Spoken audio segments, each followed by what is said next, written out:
you made, and then the key important points that you highlighted during your deliberation. Indeed, we can see the increase in the number of attempted departures that we have in the country, and then some of the factors responsible for this has been highlighted by the PRO. Coming back to your question, it's important that questions like this are asked, and then I would like to inform everyone that it's not that we are weak in our capacity as immigration to handle these issues. But if you look at the geographical location of this country, we only share a boundary with Senegal. And then the porous nature of our border make it a difficult thing for the GID to be able to manage or control some of the movement of people into our country. And another factor responsible also for this increase of non-Gambians using Gambia, the source of Gambia as a stepping stone or a transit point is because of the free movement protocol of the ECOWAS. Each member state can freely enter into each other's country as a citizen, but with the condition. But as I said, due to the porous nature of the border, some people circumvent the borders to enter the Gambia. But also we have other people that aid and abet the entry of these people into the country, which also includes our own citizens. As been highlighted by PRO, we have seen that we have interceptions, and then most of these migrants are harbored into compounds. This also is a hindrance to the immigration department in our four zones. Because if non-Gambians or non-undocumented Gambians are harbored in a compound reported, it is an offense against the Immigration Act at the first place. So the responsibility of compound owners, local authorities like thieves and safers, would also help us to mitigate this problem by reporting to the nearest immigration or police force once they have people that are not the usual habitant of those compounds. Because if you see a number of people within your compound, at least you should be able to know that this is not a familiar face and this number is not as usual in this area. So we are also reaching out to the community, telling them that it is an offense against the Immigration Act, laws of the Gambia, that you harbor a person in your compound which is not a habitual resident and not a legal resident in this country, more especially in a number that is more than the numbers that we usually see. If I can answer your question.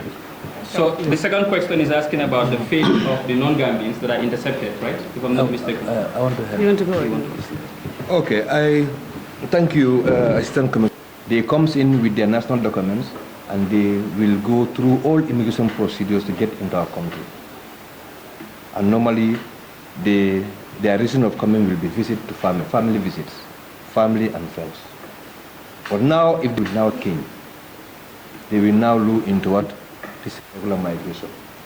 But remember that their time of stay in our country, they will be staying with our own people, our own Gambians, and in our own homes. Okay? Then the other thing, to give information about these people. Okay? The other question I want to answer. Normally, if you see most of these migrants are here purposely to use our borders to the Canary Islands. So now, if that is impossible, their intention is not to stay again. They want to go back. So normally, this is not a deportation. So they have to get back to the country of their country of origin. And in doing that, we normally facilitate their movement through the help of other stakeholders. You can say the IRM or the Red Cross and the immigration with the Ministry of Interior.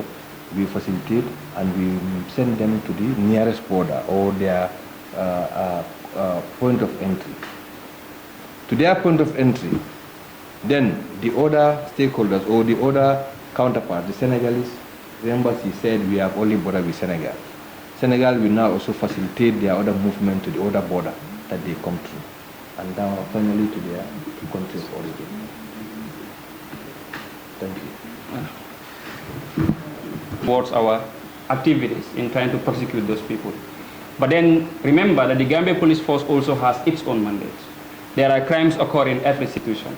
Once that is available, we don't have to go to the police to say, okay, we have this number of cases, we want to prosecute them. But we have lawyers in GID, mastered work of the GID, so they know what the bill contains. So once it goes there, we are of the conviction that we're going to have it passed. But it's a legal procedure. We are not at any liberty to be passed.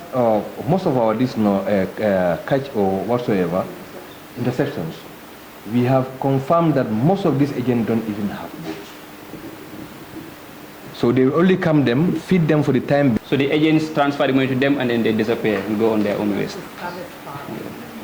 So it's really serious. And I think Gambians need to change their orientation and their mindset. We, let's say, a fallacy that the Western world is the place where we can enrich ourselves. But then, imagine if you waste $60,000 just in one trip. If you could have invested in a business on that money, you could have at least made some $4,000 out of it. So we just have to change our orientations and be able to help each other to think properly before we can venture to these activities. Do we have any other question before we? You've been hearing people talking about human rights issues every now and then. Now the GID is a champion of human rights activities, and I lived within the GID. The first thing you see when you came here is what? Red Cross Society. They are our first point of contact when we intercept migrants. Remember, we don't have the health capacity, Red Cross Society. In fact, sometimes if it is a border operation, we go with them at the border.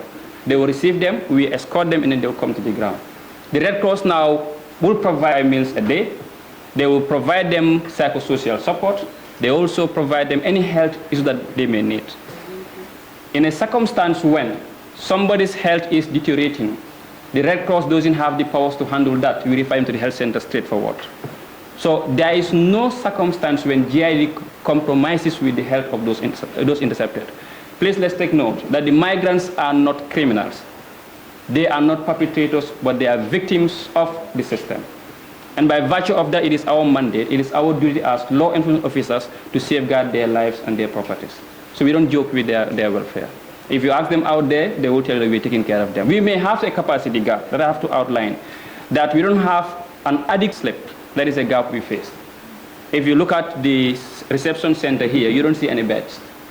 And since we're talking about human rights, they should be able to have a bed where they can sleep comfortably. But is it in GID's power, in a place where we can build that center? So we only have our hopes on what? Budgetary allocations and support from partners that we are working with. And our director recently he traveled all the way to Germany and had engagements with them. And in most of his engagements, he always prioritized a center for reception. Just this morning, we had an engagement at the headquarters, and it was also a key thing that was discussed there, because we believe that despite all what we have accomplished, it is ideal for us. The first thing is to expedite our investigations, because the longer the investigation takes, the cooperation with you had been very forthcoming, and we look forward to more collaboration as much as possible. Always feel free. And when that happens, it becomes a risk to every Gambian who lives in this country. So we want to say that while it is your duty to publish information, do make sure you avoid providing fake information. Avoid misinformation, avoid disinformation. Engage when you receive an information to confirm how authentic it is. Because so long you post issues that is going against the image of the GID, it will compromise how people also perceive our operations. Imagine a case when a GID operative, a group of them, went to a place to inspect the area, and we had non-Gambians that came out with weapons to resist activities of the officers. And now at that juncture, people with cutlasses and other things, you expect us to fold our hands and lead them to the places very genuinely. We have to know that the use of reasonable force, minimal force, is a legal issue in operations. We are empowered by the criminal code of conduct, the criminal code of conduct, to be able to use minimal force for anybody who resists our operatives. And that use of minimal force is not against any human rights standards. The safety of our operatives comes first when it comes to engagements. So it is our job to tell the people to also understand that if you receive an order from an operative, then it's also